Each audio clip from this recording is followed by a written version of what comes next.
Today we will talk about one of the greatest strategists and a general who fought in the First and Second World War. As you saw by the title, today we will talk about Erich von Manstein. Manstein, born in Berlin, was the 10th child of a Prussian aristocrat and artillery general, Edward von Lewinsky, and Helene von Sperling. Both Erich's adoptive and biological father were Prussian generals, as were his mother's brother and both grandfathers, one of whom, Albrecht Gustav von Manstein, was a corps commander in the Franco-Prussian War. 16 relatives on either side of the family were military officers, several of whom reached the rank of general. However, Manstein would only complete the first of the program because when World War I broke out in August 1914, all students at the academy were ordered to report for duty. Under much pressure, the 9th Army was forced to retreat in the face of a Russian counterattack, and on November 16 Manstein was wounded in the retreat while in a detachment that had attacked a Russian trench. He was then appointed to supply officer under General Fritz von Below and Chief of Staff Fritz von Lossberg at a command post near the Somme River. Manstein continued under Below's command until October 1917,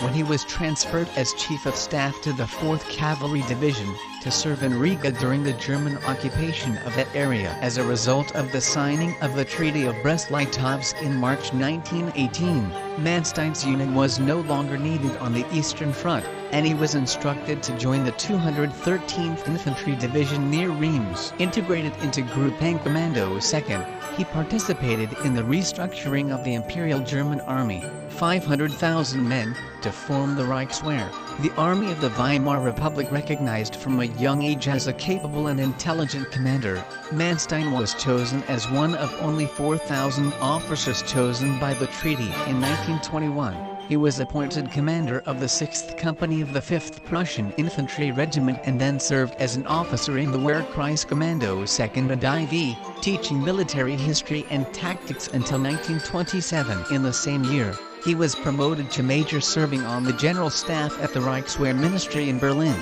visiting other countries to learn about their military means and help draw up army mobilization plans. However, some officers such as Ludwig Beck, chief of the army staff, were against those drastic changes, and to try to resolve the situation, Manstein proposed an alternative: the development of Sturmgeschütze, armored vehicles that would provide infantry support. February 4, 1938, Manstein was transferred to the command of the 18th Infantry Division in Liegnitz, Silesia, at the rank of General Lieutenant. This transfer meant that Manstein would not receive Beck's position as Chief of Army Staff in August. Beck had asked for his resignation, although Manstein had insisted that he not do so, as he felt that Hitler's intention to invade Czechoslovakia in October would be premature. Situation created a hatred between the two men that would last forever.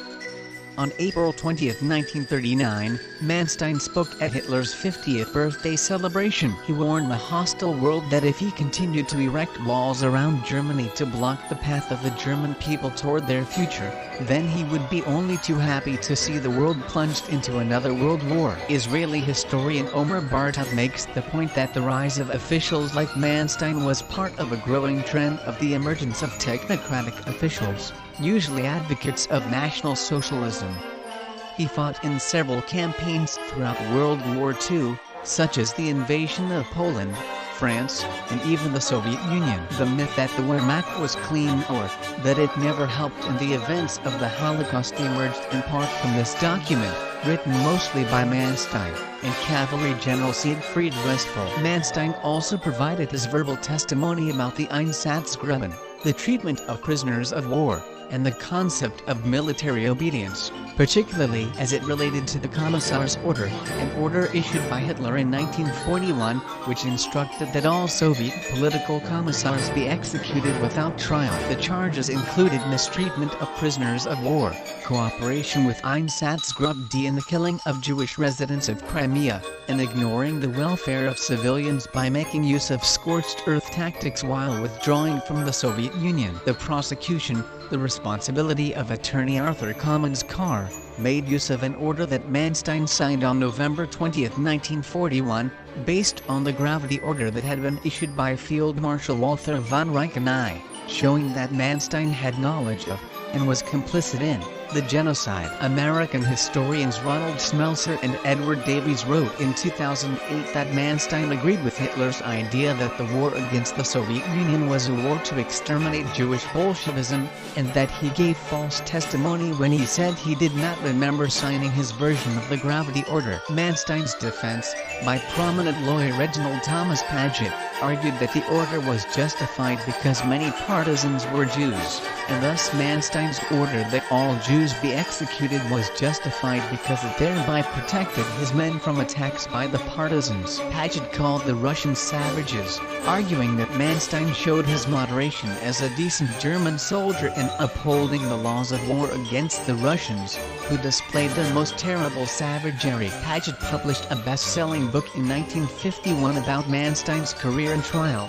which portrayed Manstein as an honorable soldier fighting heroically despite being outnumbered on the Eastern Front, and who had been found guilty of crimes he did not commit. On June 20, 1953, he addressed the Bundestag, setting out his analysis of power and defense strategies for the country, and giving his opinion on whether the country should have a professional or conscript-based army. Historians such as Little Hart have highlighted the book's emphasis on only the purely military aspects of the war, while ignoring the political and moral aspects, as a way of absolving him, and also the high command, of any responsibilities for the Holocaust. His obituary in the Times states that his influence and effect stem from the power of mind and deep knowledge, not from generating electric current among his troops or imposing his personality. Liked my content? Like and subscribe.